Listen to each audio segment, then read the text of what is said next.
Good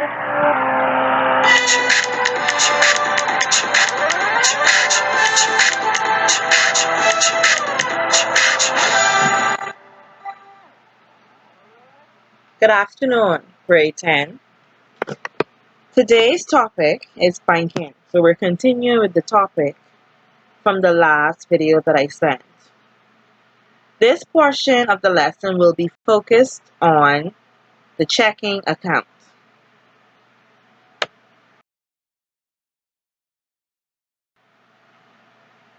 Your lesson objectives are below. After this PowerPoint presentation, students should be able to define the term check, explain the three parties of a check, highlight the parts of a check, and discuss the types of checks. Why do people use checks? For various reasons. Checks reduces the need to carry large amounts of cash. For example, if you would like to purchase something that's probably a bedroom set that costs about $7,000, you want to pay for it up front. Can you imagine trying to carry $7,000 to Furniture Plus? It would need a lot of space. It can't fit in your wallet. You would have to make sure that you have a secure bag or a secure way to transport it. You would have to make sure that nobody sees you with the large amount of money, because anything is possible as it relates to crime or theft. Whereas if you have a check, it can simply be just a piece of paper with an equivalent amount to $7,000. So it reduces the need to carry around large amounts of cash. Checks are also convenient, especially for paying bills. Most companies, utility companies in particular, and other companies as well, like car payments or um, medical agencies, they accept check as a method of payment. Okay, so it is useful for or convenient for paying bills.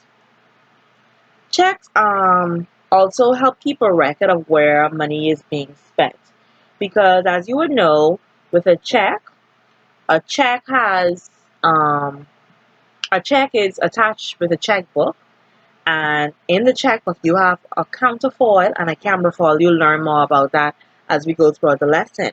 And the counterfoil is kept as a record of what the check was, or who the check was written out to. Or maybe you may have a carbon copy of the check to show that this check was written. I paid the check, but this is sort of like a receipt to show where the check went. So it's a good way to keep a record of what money is being spent.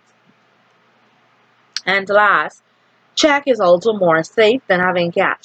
Using check is safer. So now let's talk more about a current account or a checking account. And I'm using the words interchangeably because they mean the same thing. So sometimes I may say what is a current account, or I may say what is a checking account. They both mean the same thing. Now, a checking account, these are used for regular payments into and out of the bank. All right. A checkbook is given by the bank to the holder of the account. So, for example, if you wish to have a checking account, if you wish to have a checkbook, you need to apply for a checking account. And in order to apply for a checking account, it's similar to applying for a savings account. The difference would be the minimum amount that you can apply. So, for example, if I'm correct, a few years ago when I went to First Caribbean Bank and I wanted to inquire about a checking account, I believe they had told me that the minimum amount I would be able to open a checking account with was either $500 or $1,500. I know it was something with the five. Whereas with the savings account, at that time I only needed $100 to open a savings account with First Caribbean Bank. Once I open a checking account as a customer or as the holder of that bank account, I would have been given a checkbook, and that checkbook would have been used to write checks. Now, the checkbook comes with my name. would come with your name on it, your address, and you would have to simply fill in the information like who you're paying, the date, along with signature on what you're paying for, etc. So a checking account is needed for a person to write a check. And a checking account has many advantages, but for sure it gives excellent value for money. It is very convenient, as we would have discussed in the slide before this, and it's very flexible, and it makes managing your money kind of easy on a day-to-day basis because you have basically a carbon copy of every check that you write in your checkbook. um, it makes it easy for you to track basically track your money. Now, of course, just like a savings account, checking accounts have various fees and charges associated with them, but it costs nothing to put money into your check account. So you could go to the bank and you can put money into your check account um, anytime you want to. Okay, you can put money into your check account, and it doesn't cost you $1 to do that. Of course, your checking account can also be monitored online using internet or telephone banking. So it's very similar to a savings account as it relates to the things you can do. The difference is, whereas with a savings account, you can use your debit card attached to your savings account to make payments. With a checking account, they will give you a checkbook and you will use that check to write checks, and you can give the checks to the establishments like BPL or BTC, and they will then send the check to the bank and get the money and apply the check to your bill. And that's basically, in a nutshell, what a checking account is about. Now let's talk about the definition of a check. So a check is obviously a piece of paper. It's obviously not a legal tender, as you would have learned in previous lessons, because a legal tender is something that must be exchanged for goods and services, a form of payment that must be exchanged for goods and services. A check is not a legal tender. So a business can say to you, I do not wish to take a check from you. And of course, business have various reasons as to why they may not want to take a check. For example, a person can thief a check, um, endorse the check by frauding someone's signature, and try to use the check as a method of payment. Another example may be businesses may have had experiences where a customer's check were bouncing, and they may say, you know what, I'm not taking any more checks. You must pay using dollars or coins. So a check is not a legal tender, okay, and it's obviously where the account holder tells the bank, their bank, to pay money from their bank account. Because when you write a check decreases your bank account. So let's now look at the definition of a check. A check is defined as written instructions to the bank, the drawee. So the bank is the drawee, to pay money to the account holder, the drawer, or to another person. So that's the check. That's the definition of a check. Okay? A check is a method of payment and is considered to be a non-legal tender. And that's what I explained earlier. So the various types of check. We have an open check. We have a crossed check, bearer's check, endorsed check, stale check, post-dated check, and dishonored check. And as we further discuss these types of check, I want you to pay attention to context clues. Open, cross, bearer, endorsed, stale, post-dated, dishonored. Before we go into them, open obviously means it's open to anyone. It can be used at any point. Cross means I'm thinking about lines on a check. I'm thinking about it has limitations. Bearer's check, I'm thinking about someone giving me something in the name of a bearer. Endorsed check, I'm thinking about a signed check. stale check, like your stale chips. I'm thinking about it went bad. Maybe it's too old. Post-dated check. I'm thinking about the check came through too early. And dishonored check. I'm thinking about dishonored. I'm thinking about I was given something, but it was dishonored, like it was sent back because of various reasons. Now let's describe each type of check. Let's talk about open check.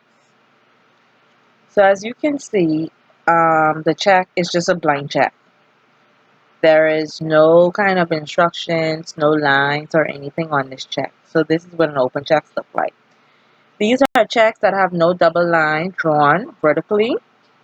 And vertically, in case some of us forgot, vertically is coming down. Let me get the pen. Vertically is coming down, so there's no line drawn vertically or diagonally. Diagonally would mean like that across them. These checks can be cashed, exchanged for cash at a bank, or exchanged for goods and services at some stores. So as long as, let me get the eraser. As long as the check is open, meaning it looks like this, it can be exchanged for cash or goods and services at a bank or stores. So anyone who presents a check, a blank check or open check, and can prove that he or she is the payee can cash these checks. Now, if we go back to our definition, the payee would be the person who is who should be receiving the check. The payer or the drawer, the payer would be, or the drawer would be the person who is writing the check or who is drawing up the check. And the drawee would be the bank. Okay? So, this is what an open check look like. Now let's go to another type of check. Cross check. So as you can see, a cross check has two lines drawn across the check. These are the safest types of checks. They can be distinguished from open checks physically by two parallel lines drawn vertically or diagonally across them. So they're using the word parallel, and that means they should be the same length and going in the same direction next to each other, parallel. And again, it must be drawn vertically or diagonally, not horizontally. Okay, so it must be drawn vertically or diagonally. And once you draw two lines on the check is considered to be crossed. Now, the difference between a cross check and an open check. All cross checks cannot be cashed or spent at a store. Whereas, if the check did not have these two parallel lines drawn across it, if it didn't have these, then that check would have been considered an open check, and the person who the check belongs to, they would have been able to either cash it at a store or cash it at a bank or use it to buy something at a store. A cross check cannot be exchanged at a store or cashed at a it cannot be exchanged at a store, okay, or cash at a bank. The check must be deposited onto a bank account, okay? Even if you have to put it on your bank account and then quickly withdraw it, that's fine, but you cannot take this check that has two lines drawn across it into a bank or into a business and say, I would like to buy something with this, or I would like to exchange this for cash. You must deposit this check on your bank account. Then you will be able to access the funds. And that's a cross check. Now, a cross check can have a number of instructions. So within the two lines, how do we write the instructions? Within the two lines, we're going to have an account payee only. What this means is this check, because we know cross checks, they must be deposited into the bank. So this means this check must be deposited into the bank, but it must go to the account payee only. The payee is the person receiving the check. So it must go to the account payee only. That's what this cross check means. Let's go to another cross check with instructions. Again, the check is crossed, meaning it has the two lines drawn across the face of the check. If you can recall again, this check cannot be cashed or exchanged for goods and services. It must be deposited into the payee's account, and that payee account must be at Bank of the Bahamas, JFK branch. So it tells you exactly who should receive the check, at which bank, and which branch. So as we know, Bank of the Bahamas has a branch on Howard Road and a branch on Shirley Street. I think there's a branch on Shirley Street, but I know for sure there's one on Howard Road, Carmichael Road. So we can't take this check and deposit it into the branch located on Carmichael Road. This check must be deposited into the branch that is located on JFK. Okay? And that's what this type of cross check means. The other type of check, cross check, would be where it says account payee, Bank of the Bahamas. So it doesn't specify which branch you must go to.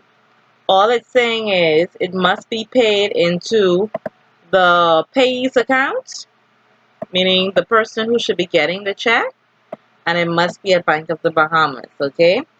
So that's what that crossing means. And the final type of cross check is the non-negotiable. And this simply means that basically we're not having a discussion. It means the drawer, the person who drew the check, who wrote the check, does not want the payee to be able to give the check to anyone. The check must be deposited only on the payee's account. Okay, and that's a non-negotiable check. So all of these are cross checks, but these cross checks basically have restrictions on the checks or instructions on the check. Now we also have another type of check. So so far we have discussed open checks and cross checks. So just to do a little quick revision, open checks is just a blank check. There is no parallel line drawn vertically or diagonally on the check. And an open check means you can cash the check at a bank, you can deposit it, or you can simply take it into a store like Super Value, pick up some goods, and you can pay for your goods using the check. Okay? A cross check means the check has two parallel lines on the face of the check, either diagonally or vertically, and it allows you only to deposit the check into the bank account. And then we had different types of crossing with instructions. Now we're going to discuss the bearer's check. Banks discourage the use of these bearer's check. They simply say to pay to bearer instead of putting a person's name. This means that anyone who carries the check into the bank can cash it. Therefore, if you have such a check and it is stolen, it can be used by the person who stole the check. So a perfect example of this would be, let's use the mall gift certificate. Let's imagine that it was a check. Some of the mall gift certificate, if you don't want to put a person name on it, you can simply put pay to bearer. That means whoever is given this check can use it without a name being on the check. So let's say, for example, if you were attending a bridal show, or let's say if you were attending a wedding reception and they were giving out gifts and you got a check or you got a gift certificate that has to bearer on it. That means you can use that gift certificate to pay for something that you want to pay for at the location that allows you that accepts the check or the certificate. However, if you were to lose the certificate or the check and John Doe finds it, John Doe can also use it because it does not have a particular name on the bearer's check. It just have pay to bearer. So that's one of the disadvantages of having a bearer's check. Anyone can use it if it is found. The other type of check is an endorsed check. And this is a check that is signed over to a third party. A person can sign the back of a check that was written to them. So if I got a check, I can sign the back of that check that was written to me. And then I can give it to another person or a business. That's an endorsed check. So you say I have a signature there. A check is not endorsed without basically a signature. So for example, a check like I said, the check becomes endorsed when and if the payee is the person who the check is paid to, signs it over to another person. So for example, Mary Smith, let's say Mary Smith writes a check to Joe Stubbs, and Joe Stubbs signed the checks over to Jane Doe. We should then say that Joe Stubbs has endorsed the check because he signed the back of the check, and that's an endorsed check. Okay? The other type of check is a stale check. I want you to think about a stale chip. The chip becomes stale after the date has expired. So this is a check that is more than 6 months old. If you receive a check, you must cash or deposit it before 6 months is up. Okay? So for example, if you receive a check in January and you deposit or you cash the check by May, the check is still good. But if you decide to wait until July to cash or deposit the check would be considered stale. You would not be able to use it, and you would have to ask the drawer to write you up or to draw you up another check. Otherwise, the money was not taken from the person's bank account because the check went stale, and basically you're unable to use it. And that's a stale check. The other type of check is a post-dated check.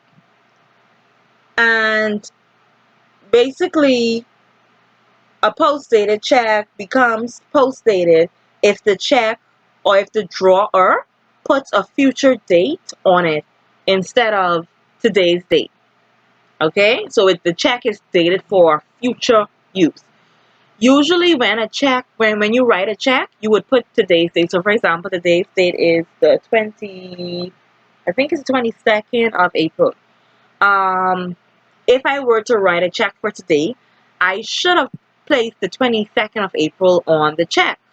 However, if I wrote the check today and I placed the 30th of April on the check, and whomever I gave the check to submitted the check to the bank will not be able to do anything with that check until the 30th because the check was considered post-dated. Okay?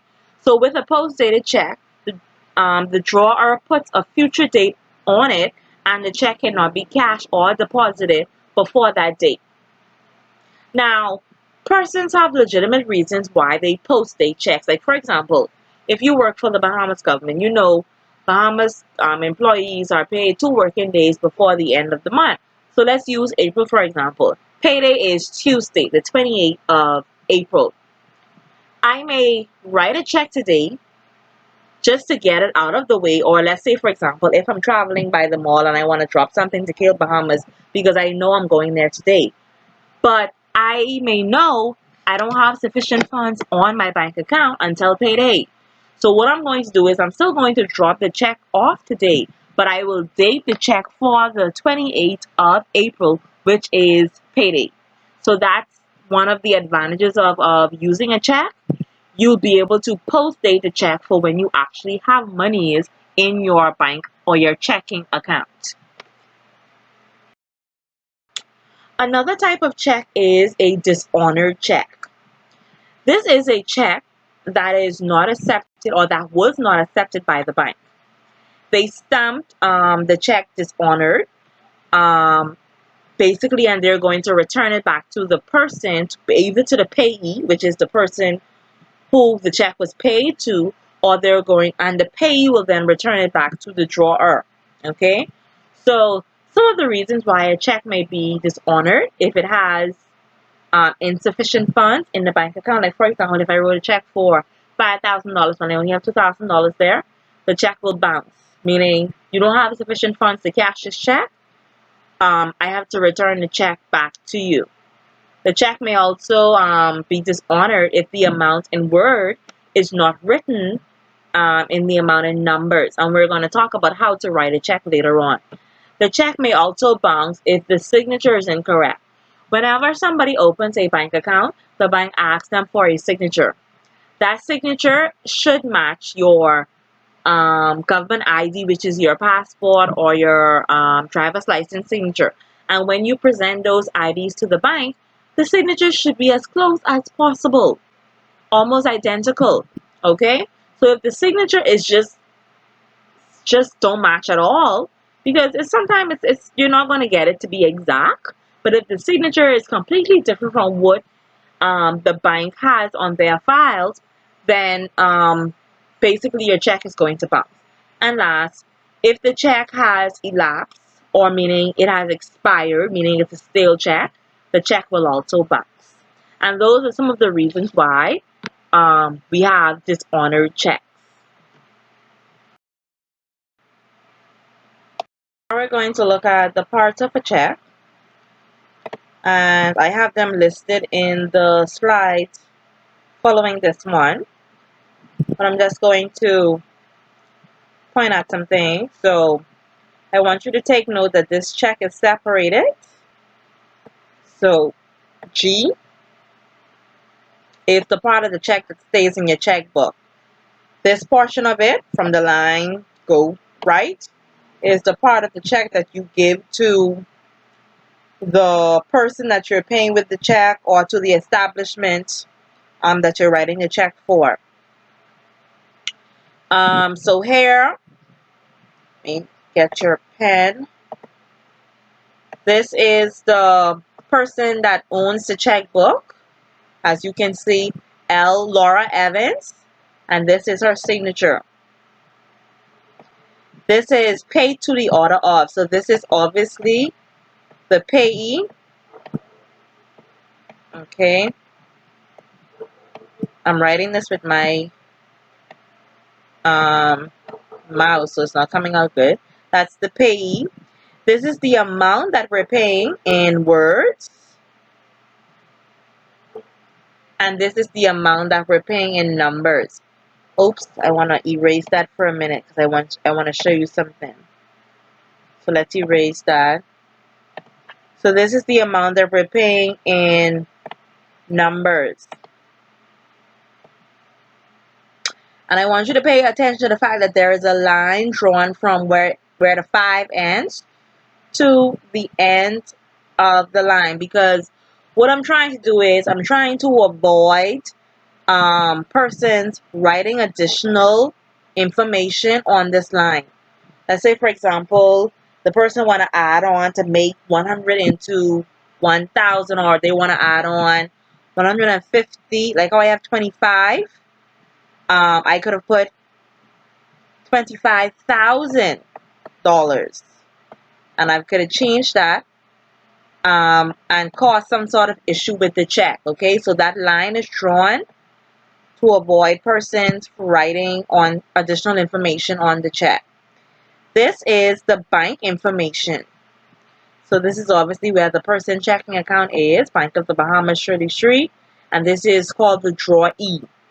The drawee is the bank. The payer is the person, or the drawer is the person who's writing the check, and the payee is the person who is receiving the check. This is the line for the date. These are 3 numbers. This is your check number. So I gave it the acronym CBA. That's the acronym for that.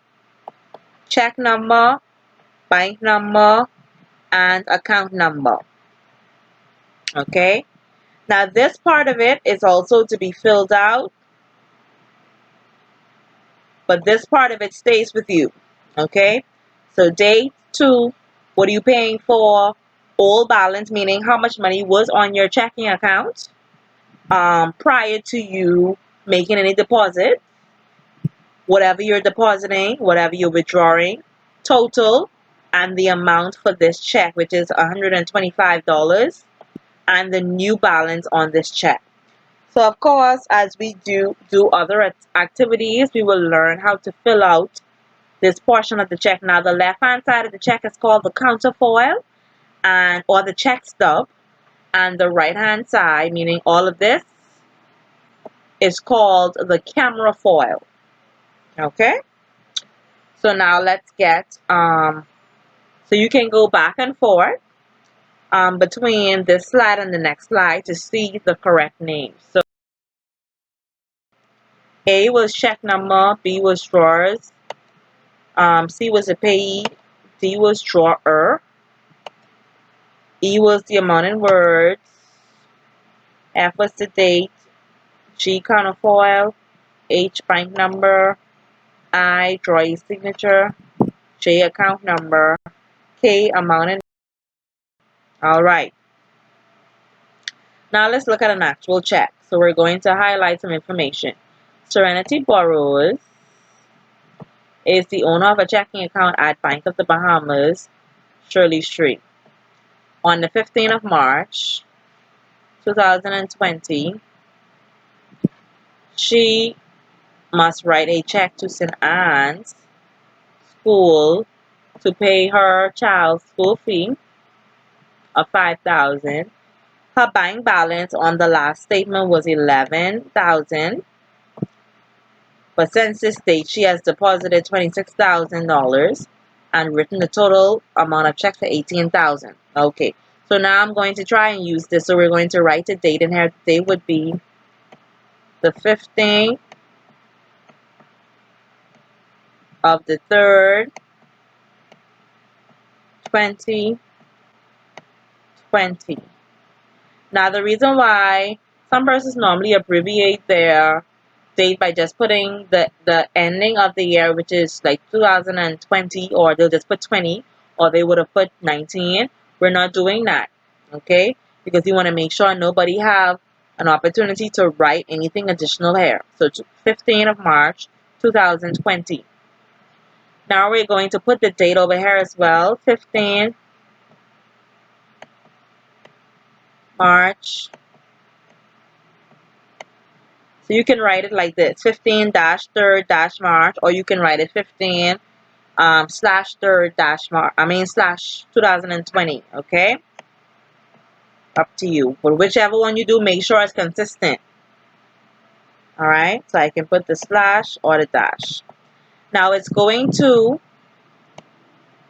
St. Anne's. So I'm just going to start it.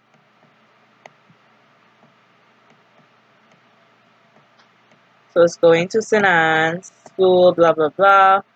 It's for school fee.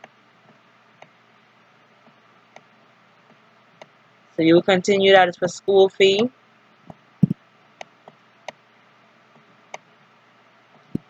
Old balance was, according to this, her old balance was 11,000 dot. Her deposits was 26,000.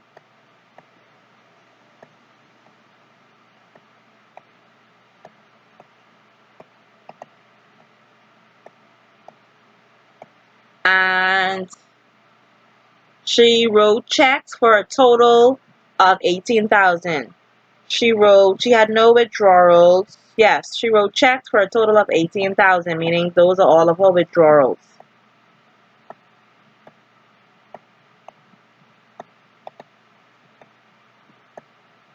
Now I'm going to put this 18,000 in bracket to show that that must be subtracted. Now what is the total? I'm going to take out my calculator, and I'm going to, so it's 11,000 plus 26,000 minus 18,000, and that's going to give me $19,000 remaining.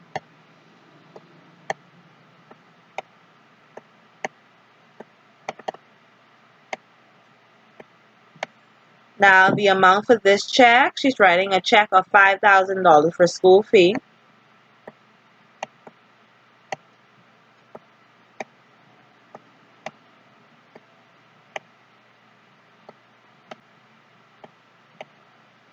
So therefore she's going to be left with $14,000. 19,000 take away 5,000, it's $14,000. Alright? So that's the check stub or the counterfoil fill out.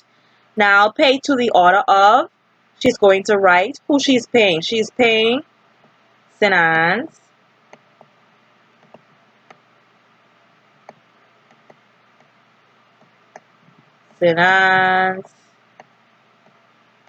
High. Okay, you get the drift. Sinance High School. So you will write the rest of that high school on the line. And then how much is she paying? You're going to put that in dollars. So she's paying 5,000. And then this part of it is where she's going to write how much she's paying in word. 5,000.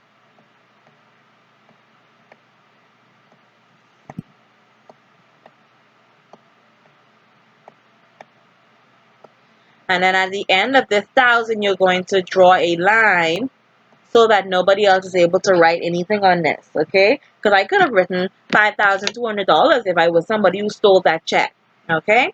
And then to endorse this check, she's going to sign S. Let's say her signature is S. Burrows with a line, and that's her signature, okay? And that's how you fill out a check. And that's going to bring us to the end of this lesson. Our next lesson will cover the check clearing process. Along with this video, I am going to be sending you an activity on banking so far along with checking activities. Until next time, see you later.